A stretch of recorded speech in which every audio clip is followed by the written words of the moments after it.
Hello everyone, good morning, good afternoon, good evening, whenever you are. So we're back with the reading stuff, and I think this is the last part when I will read the subtle of not giving an F because I think I will try the next book for next week. Anyway, this is last part of the subtle art of not giving a fuck. The actual title for the subbab of the subtle art of not giving an F. So let's just get into it, okay? When most people envision give no F whatsoever, they imagine kind of serene indifference to everything, a calm that weathers all storm. They imagine and aspire to be a person who is not shaken by nothing that caves in to no one. There's a name for a person who finds no emotion or meaning in anything, a psychopath. Why would you want to emulate a psychopath? I have no freaking clue. So what does not giving an F mean? Let's look at the three subtleties that should help clarify the matter. Subtlety 1. Excuse me. Maybe for page lightning. Sure, I broke my phone here. Subtlety 1. Not giving an F does not mean being indifferent, it means being comfortable with being different. Let's be clear. There's absolutely nothing admirable what's confident about indifference. People who are indifferent are just lame and scared about indifference. Uh, they're they're couch potatoes and internet trolls. In fact, indifferent people often attempt to be indifferent because in reality they give way too many F. They give a F about what everyone thinks their hair, so they never have to bother washing or combing it. They give an F about everything what everyone thinks in their ideas, so they hide behind sarcasm and righteous snark. They're afraid to let anyone get close to them, so they imagine themselves as some special, unique snowflake who has problems that nobody else would ever understand. Indifferent people are afraid of the world and the repercussion of their own choice. That's why they don't make any meaningful choices. They hide in the gray, emotionless pit of their own making. Self-absorbed and self-pitying, perpetually distracting themselves from this unfortunate thing demanding their time and their energy called life. Because here's a sneaky truth about life. There's no such thing as not giving an F. You must give an F about something. It's part of our biology to always care about something and therefore always to give an F. The question then, what do we give F about? What are we choosing to give F about? And what can we not give an F about? And ultimately, does that not matter? My mother was recently screwed out of a large chunk of money by a close friend of her. If I had been indifferent, I would have shrugged my shoulder, sipped my mocha, and download another season of The Wire. Sorry, mom. But instead, I was indignant. I was pissed off. I said, "No, screw that, mom. We're going to liar the f up because and go after this a hole. Why? Because I don't give an f. I will ruin this guy's life if I have to." This illustrates the first subtlety of not giving an F. When we say, "Damn, watch out, Mark Manson is gonna," just don't give an F. We don't mean that Mark Manson doesn't care about anything. On the contrary, we mean that Mark Manson doesn't care about the adversity in the face of his goal. He doesn't care about pissing some people off to do what he feels right or important or noble. We mean that in the Mark Manson is the type of guy who would write about himself in third person just because he thought it was the right thing to do. He just doesn't give an F. This is what it's so admirable. No, not me. People, the overcoming adversity stuff, the willingness to be indifferent, an outcast, a pariah, all for the sake of one's own value. The willingness to stare failure in the face and shove it with your middle finger back at it. The people who doesn't give an F about adversity or failure or embarrassing themselves and cheating or crapping themselves in the bed a few times. The people who just laugh and they do what they believe in anyway because they know it's right. They know it's more important than they are. More important than their own feelings and their own pride and their own ego. They say, F it, I'm not everything in life, but rather to everything unimportant in life. They reserve their F for what truly matters friends, family, proposed burritos, and an occasional lawsuit or two. And because of that, because they reserve their F for only one big things that matter, people give an F and they and about them in return. Because Here's another sneaky little truth about life.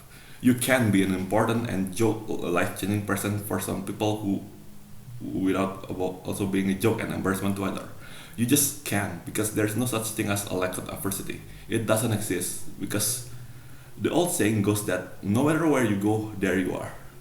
Well, same is true for adversity and failure. No matter where you are, where you go, there's about 500-pound loaf of crap waiting for you, and that's perfectly fine. That's the point of to get from the crap. The point is to find the crap you enjoy dealing with. The next subtlety is subtlety two.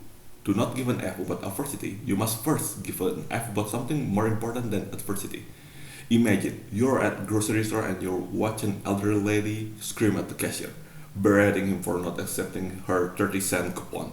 Why does this lady give an F? It's just 30 cents.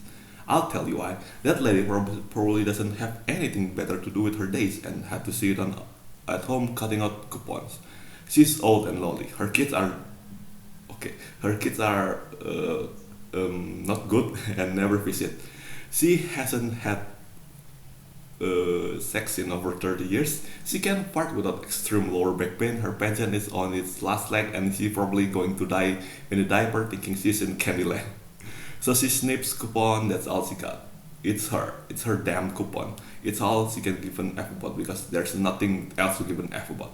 And so when the pimply faced 17-year-old cashier refused to accept one of them, when he defended his cash register purity the way knights to defend maiden's virginity, you can bet Granny is going to erupt. 80 years of F will rain down all at once, like a fairy hailstorm of back in my day, and people used to show more respect stories. The problem with people who hadn't out F like an ice cream at goddamn super camp is that they don't have anything more F worthy to dedicate their parts to. Well, I gotta step out once more too. If you find yourself consistently giving way too many F about trivial shit, trivial crap that bother you, your ex-boyfriend new Facebook feature, how quickly the batteries dies in the TV remote, missing out on yet another 2-for-1 sale on hand sanitizer, chances are you don't have much going on in your life to give a legitimate F about. And that's your real problem, not the hand sanitizer, not the TV remote. I once heard an artist that say, when a person has no problems, the mind automatically finds a way to invent some, I think what most people, especially educated, pampered middle class white people consider life problem are really just side effects of not having any more important worry to about. It then follow that finding something important and meaningful in your life perhaps the most productive use of your time and energy. Because if you don't find that meaningful something, your F will be given to meaningless and frivolous causes. So the next subtlety, number three, whether you realize it or not, you are always choosing what to give an F about. People aren't just born not giving an F. In fact, we're born giving way too many F. Ever watch a kid cry, he said, oh, because he's had the wrong shade of blue? Exactly. F that kid. When we're young, everything is new and exciting, and everything seems to matter so much. Therefore, we give tons of F. We give a F about everything and everyone, about what people are saying about us, about whether that cute boy or girl called back or not, about whether our sock match or not, or what color our birthday balloon is.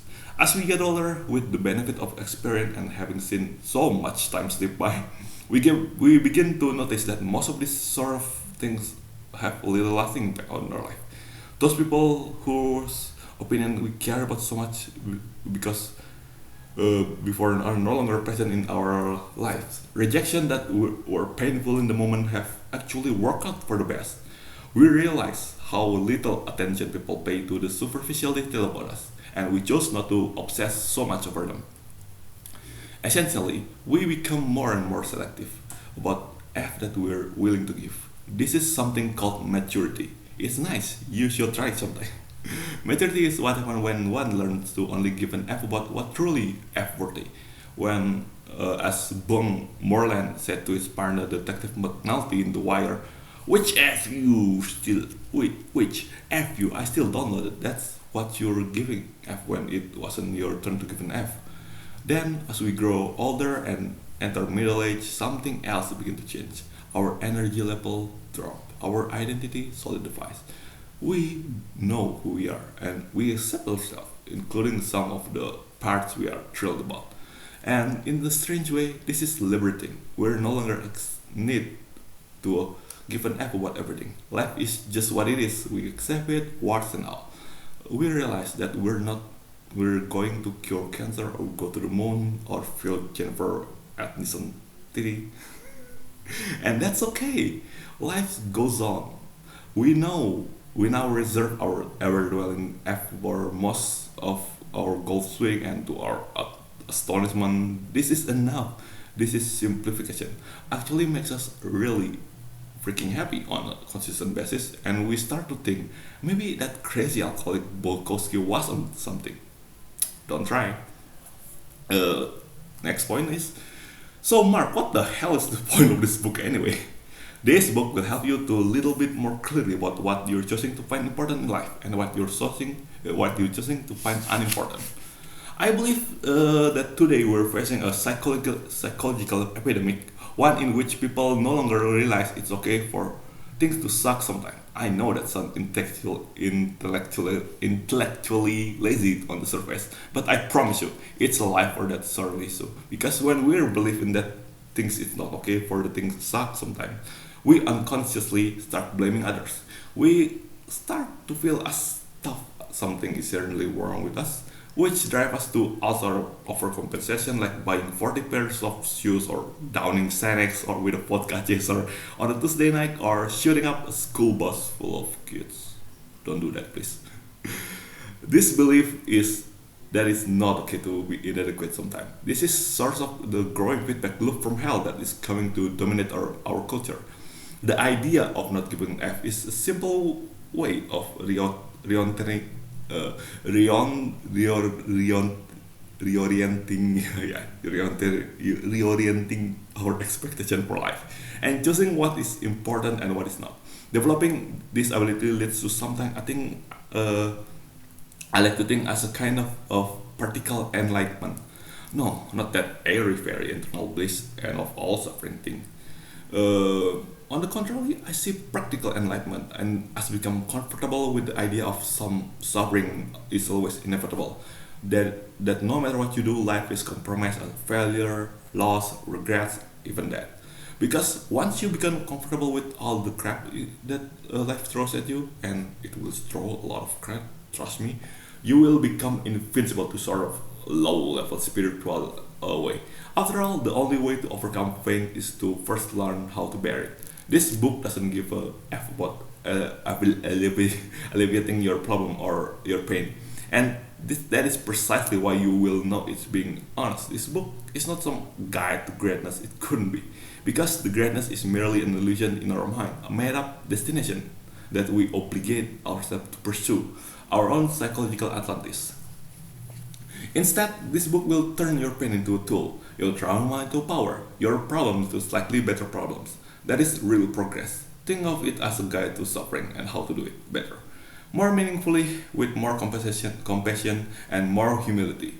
This is a book about moving like this despite our heavy burdens, resting easier with your greatest fears, laughing at your tears as you cry them.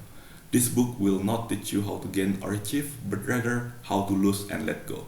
It will teach you to take inventory of your life and scrub it all in the most important item. It will teach you to close your eyes and trust that you can fall backwards and still be okay. It will teach you to give fewer fucks. It will teach you not to try.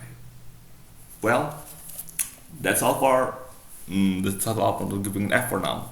Um, for the next book, I think I will read the sequel for it. The Everything is F. It's also made by Mark Manson and pretty sure published by the same publisher too. So, thank you everyone for watching. See you next time. Peace. Wait.